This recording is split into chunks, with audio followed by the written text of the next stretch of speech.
social media. It's not just about the platforms themselves. To the preservation of the national unity and democratic stability. Water is life, water is an essential service, and then we must have to carry out the residents. Local communities are not only vital to the growth of society, but they also form the bedrock of humanitarian development.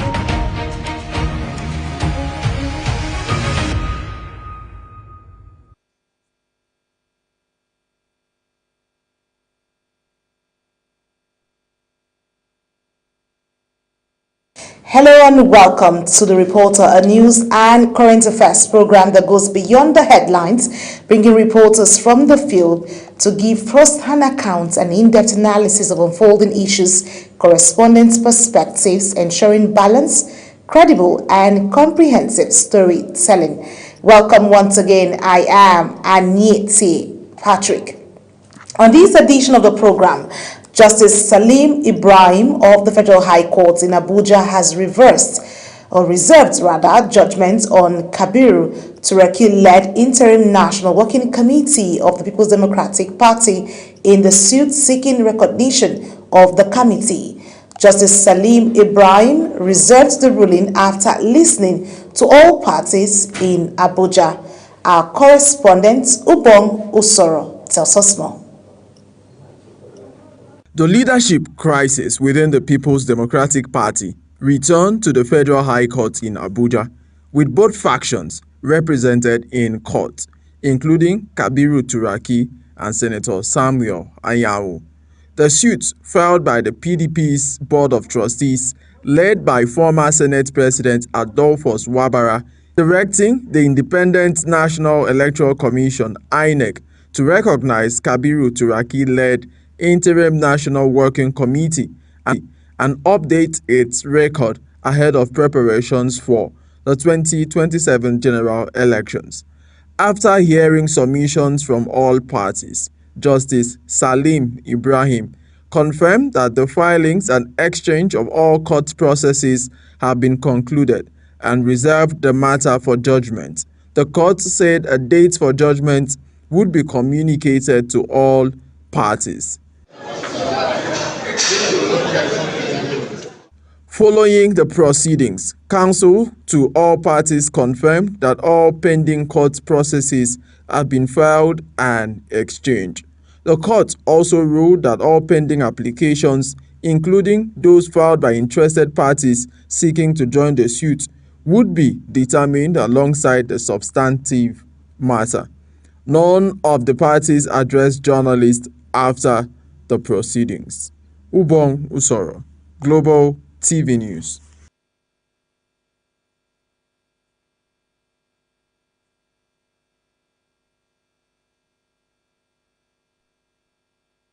And joining me right now is our correspondent Ubong Usoro, who's standing by to give us first an account, of course, and give us a breakdown to what this issue is about. Of course, we know it's a long term. We'll see the issue around the ruling and the crisis in the People's Democratic Party, but of course, the court has given room for hearing. Hello, Ubong. If you're ready, let's hear from you.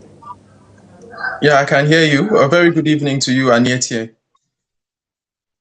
Let's get down to it. Should the courts determine the legitimate leadership of the PDP, or should the party resolve its internal crisis through political dialogue? Because this crisis has been tearing the place whole down, and I just want to get from your point of view, being the fact that you were in court. Yeah, absolutely. I think it is, would I say, shameful that the PDP keeps disturbing the courts with its issue. Remember that this issue went up the way to the Supreme Court, and the Supreme Court gave a judgment, although that judgment wasn't very definite when they said that the Supreme Court said that the leadership of the party has been resolved. And now the Turaki faction, they are now backing on the Board of Trustees of the party, led by Senator Adolphus Wabara, to say that they have been given opportunity to lead by Adolphus Wabara, the same team. So they are the ones going back to the Supreme Court now to ask for the interpretation of that judgment. Sorry, they are going to the High Court to ask for the interpretation of that judgment that was given by the Supreme Court. So you see how political parties burden our court with issues. Yesterday, we were in court from about 10 a.m. when Justice Salam started that case, and that case lasted till about 3 p.m. And you know that at the High Court, we don't have enough seats for people to sit. So many of us were standing. So you could imagine standing for more than 6 hours, 5 hours because of this kind of issues. So this is where we are. They've come back. The judgment, Justice Salem, have listened to all of the arguments. And the next thing is judgment. He has reserved judgment for a date that will be communicated to all of those involved. So we hope to see a definite judgment this time. For me, I want the judge to come out and say this is the part that should lead the party, and even ask the other parties to pay, compensation for wasting each other's time in court.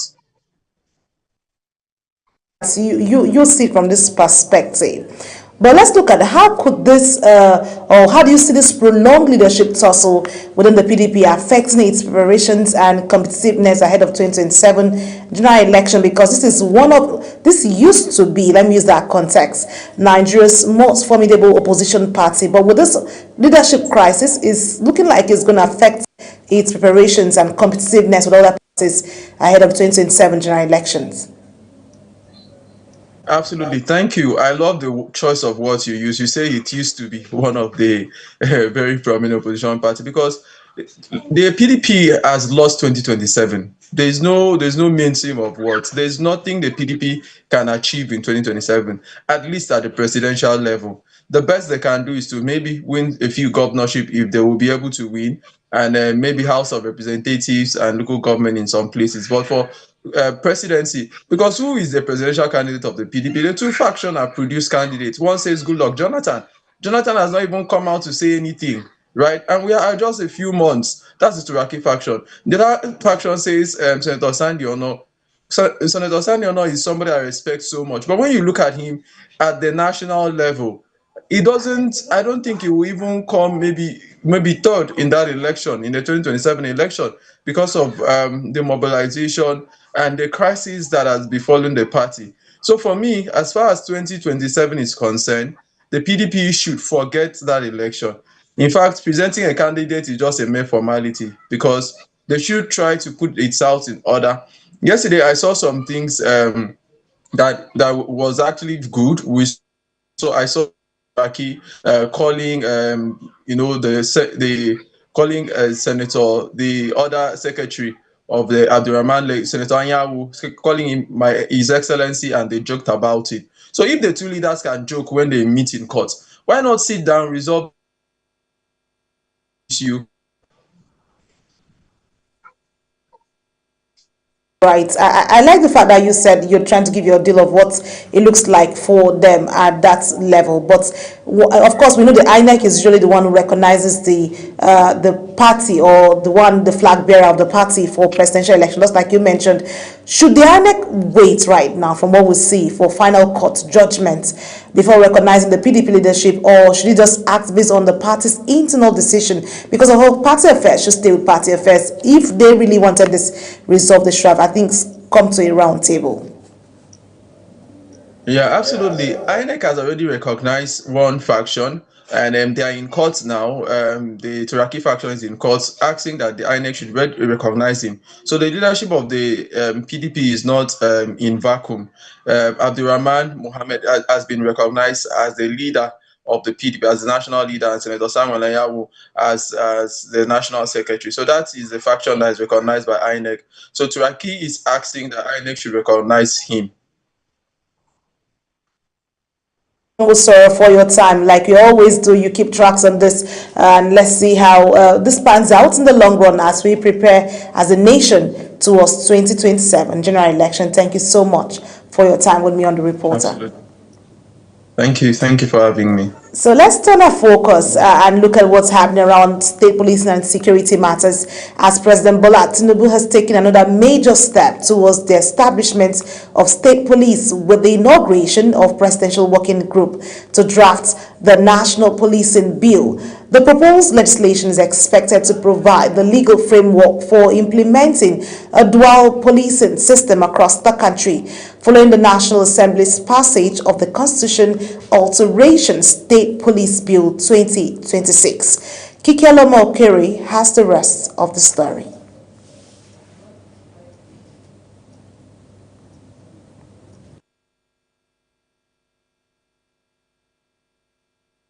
The journey towards state police has entered a new phase.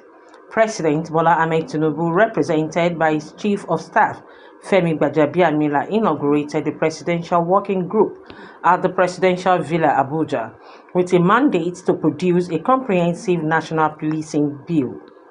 President Tinubu says, while the constitutional amendment has laid the foundation, the national policing bill will define how state police will operate.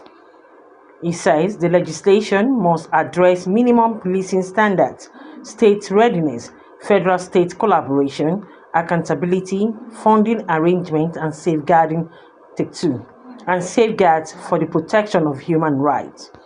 Following the directive of His Excellency President Bola Ahmed Tinubu GCFR, this working group on the National Policing Bill has been constituted to produce a technically robust, implementation-ready draft National Policing Bill and supporting package of transmission to the National Assembly, following the passage of the Constitutional Amendment on State Police into law. Additionally, the working group will consider the constitutional, legal, political, operational, and other factors relevant to the effective implementation of state policing in Nigeria, and following therefrom, produce other relevant legislative enactments necessary for the thoughtful, responsible, and well-resourced operationalization and implementation of the dual policing structure in Nigeria. Speaking on behalf of the Nigerian Governors Forum, Ogun State Governor Dapo Abiodun pledged the commitment of the governors to ensure speedy ratification of the constitutional amendment by State House of Assembly. He describes state police as a practical response to Nigeria's security challenges, noting that if each state recruits about 6,000 officers, the country could add nearly 200,000 personnel to strengthen internal security. This bill has come at a very auspicious time in the history of this country, a time where the level of insecurity has gotten to a point and has continued to attract the attention of not just all of us in Nigeria, but those outside Nigeria. The number of personnel each state will bring to policing, you probably will almost quadruple the number of policemen that we have, boots on the ground that we have across the country. I mean, a state like Ogun State, if the whistle is blown tomorrow, we are ready with about at least 6,000 policemen. So if you time 6,000 minimum by 36 states, that gives you almost 200,000 policemen added to the number of policemen, about 300,000 that we have today. Attorney General of the Federation, Lateef Fagbemi, described the initiative as timely and urged state governors to accelerate the ratification process to pave the way for implementation. That said, we shouldn't wait. The concept note has been provided, but my supplication to the governors is that they should please help us do their utmost to ensure the early passage of this constitutional amendment when the thing gets to the state, because it's really a shared responsibility. We're all involved. Unfortunately, it's not just an amendment that the National Assembly alone can undertake. This is why it's imperative that the governors be appealed to help us speed up the process. President of the Nigerian Bar Association, Afam Osigwe, welcomed the reform but stressed the need for strong legal safeguards to prevent abuse, guarantee accountability, and protect the rights of citizens. And to ensure that we don't create a monster by creating a state police, and we do not create a body that could be weaponized at some times. And so we're glad to be part of this working group, because I believe that with the area of people gathered here, we'll be able to dot the I's and cross the T's, identify likely problems that may defeat the idea of state police, and also ensure that we put the right statutory provisions in place to ensure that not only is this idea of state police not abused, but is also put in place in such a way as to secure the lives and the welfare of the people, and also ensure that policing trickles down to the various communities. I'll be willing and ready to play a role to ensure that we are able to achieve the terms of reference of the working group and put in place a model legislation to govern the different aspects of the terms of reference, such that Nigerians will be proud that we have done the right thing to put in place a state police. The committee comprises the Attorney General of the Federation, the Chairman of the Nigerian Governors Forum, the President of the Nigerian Bar Association, the National Security Advisor, the Inspector General of Police, and other key stakeholders. Kike Lomo Okere, Global TV News.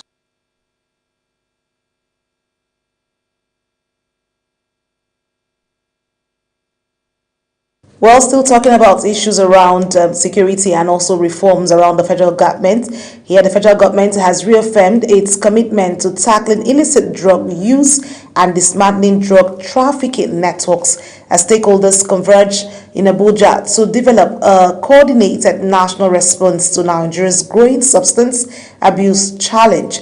The commitment was reiterated by the Secretary to the Government of the Federation, Senator George Akume, at the opening of the National Drug Use Summit in Abuja. Again, Kikeloma Okere was there for Global TV. Illicit drug abuse in Nigeria has evolved from a trafficking problem in the 1980s into a major public health and security threat. The widespread abuse of substances such as cannabis, cocaine, heroin, methamphetamine, tramadol, and codeine-based syrup has fueled crime, addiction, and social instability. Represented by the Permanent Secretary, General Services, Dr. Ibrahim Kana, the SGF says the Tinubu's administration remains committed to preventing drug abuse, strengthening rehabilitation services, dismantling trafficking networks, and protecting well-being of Nigerians under the renewed hope agenda. I urge you to focus your energies on practical and sustainable strategies that will prevent the initiation of drug use, especially among young people. Chairman and Chief Executive Officer NDLEA, Brigadier General Mohammed Buba Marwa, retired, described the gathering as a platform to build a unified national response to country's evolving drug challenge. He says defeating drug abuse requires a united national effort involving government, communities, families, traditionals and religious institutions, and relevant stakeholders. He says the agency has intensified its crackdown, arresting 29,000 suspected drug offenders, seizing more than 5.3 million kilograms of illicit drugs worth over 1.5 trillion naira, and securing more than 5,200 convictions in the last 18 months.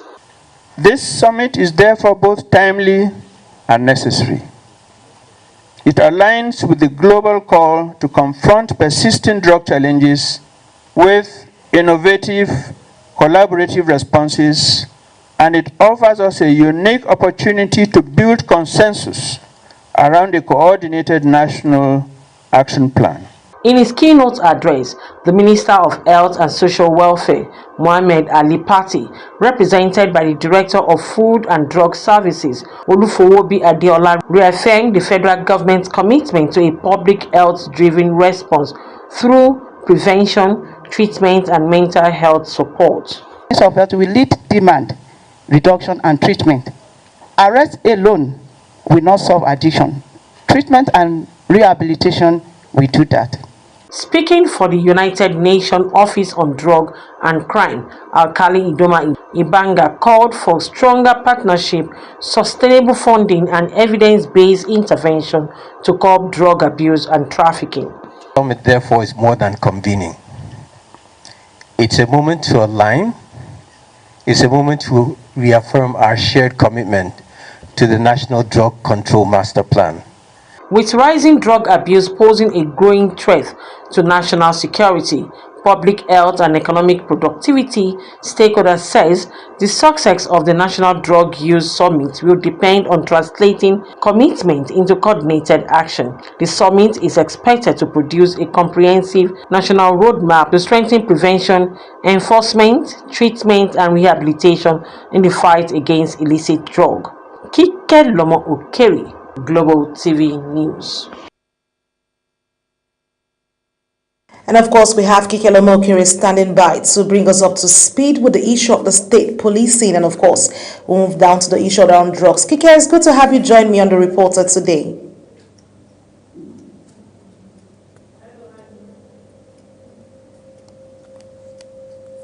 Kike, can you hear me? To the issue around state policing. Should Nigeria implement state police now, or are there stronger safeguards needed before the system takes off? Following the issues we've had, of course, we've seen consultations from the federal government, legislature, and now the federal government has set up this implementation committee to look at this issue. Do you think it's time for it to take off now, or there should be stronger safeguards before the system takes off?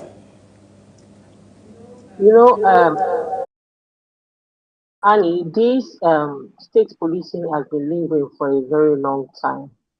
So I think Nigeria urgently needs policing reform because the current centralized system is overstretched and cannot effectively respond to local security threats. In this case, state police can improve intelligence gathering, faster response times, and community policing because you are relating with the people in the community and as well as the traditional rulers, because the implementation should not be rushed. It must be backed by strong constitutional safeguards, clear operational guidelines, and sustainable funding, as well as independent oversight to prevent abuse. Will the state police improve the security across the country, or could it create new challenge such as political interference and abuse of power? Because that's one major cause of concern that has been raised over time by Nigerians, or should I say citizens of the nation.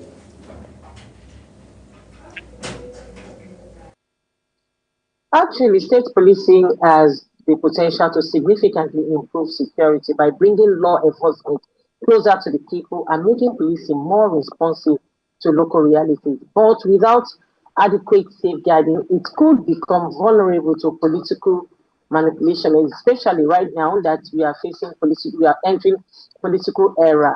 And it will as well improve intimidation of opponents, selective enforcement, and human rights violations. The success will depend less on the concept itself and more on the strength of the institution that regulates it. Look at the issue around the legal framework and the accountability measures. Should this be included in the proposed national policing bill to ensure state police protect citizens' rights while effectively tackling insecurity? Because it's one thing to protect the citizens' rights, it's another thing to deal with the issue of the insecurity, which also birthed this state policing idea from the front start.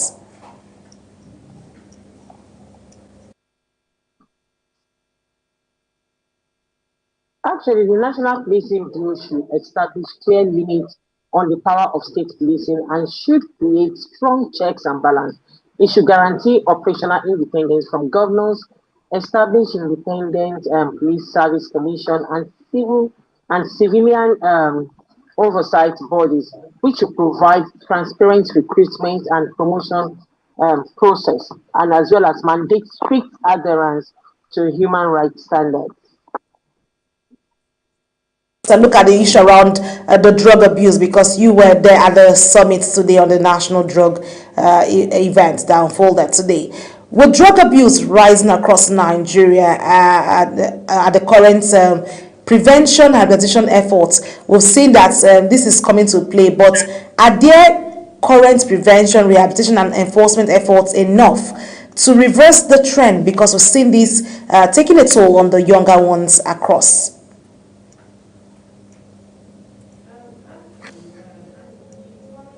And the current efforts have recorded significant success because we have been seeing a lot of activities of the Nigerian National Drug Law Enforcement Agency by the arrest and their public awareness.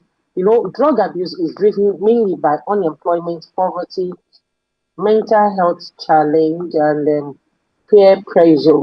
The response must go beyond enforcement to include stronger prevention campaigns, expanded rehabilitation centers, school-based education, as well as community engagement.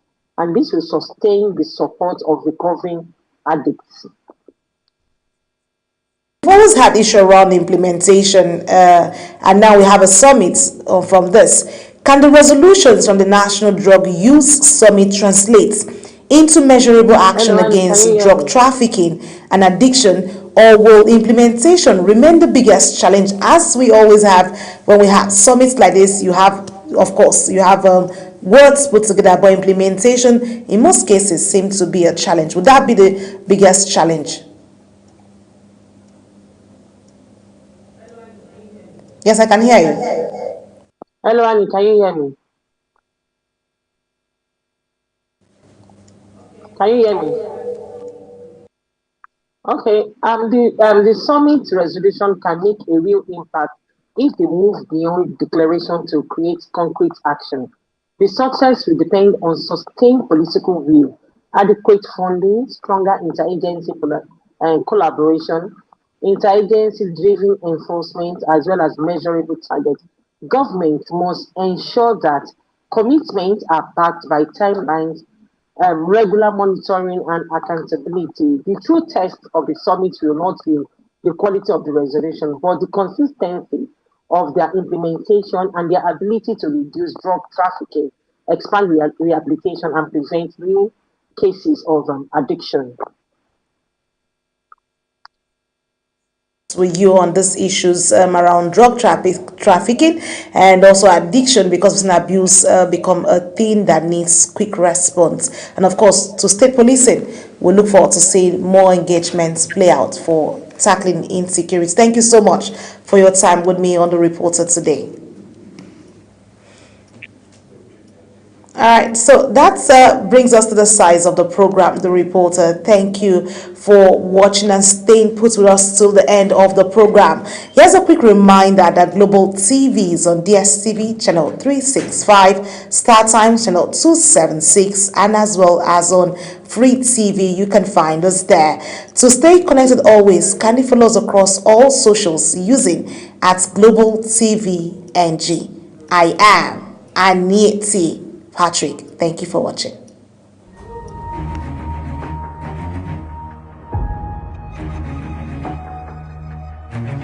Be mindful of how we use social media. It's not just about the platforms themselves. To the preservation of the national unity and democratic stability. Water is life. Water is an essential service. And we must have to carry out the residents. Local communities are not only vital to the growth of society, but they also form the bedrock of humanitarian development.